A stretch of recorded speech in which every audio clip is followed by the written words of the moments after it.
MCP servers, model context protocol. రీసెంట్గా Anthropic వాళ్ళు దీన్ని లాంచ్ చేశారు. బట్ దీనివల్ల మనకి యూజ్ ఏంటి?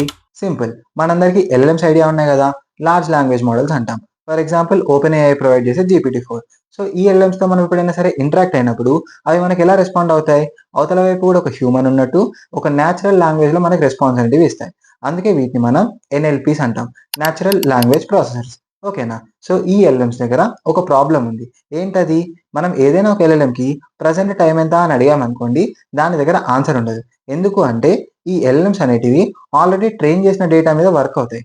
అందుకే ఈ వరల్డ్లో ప్రజెంట్ ఏం జరుగుతుంది అన్న కంటెక్స్ట్ దాని దగ్గర ఉండదు. ఇది ప్రాబ్లం. దానికి సొల్యూషన్గా ఆంథ్రోపిక్ వాళ్ళు ఈ ఎంసీపీ సర్వర్స్ని లాంచ్ చేశారు. సో మనం ఏం చేయాలి? ఒక ఎంసీపీ సర్వర్ని బిల్డ్ చేయాలి. మన ఎంసీపీ సర్వర్లో మనం టూల్స్ని రిజిస్టర్ చేసుకోవచ్చు. ఓకేనా?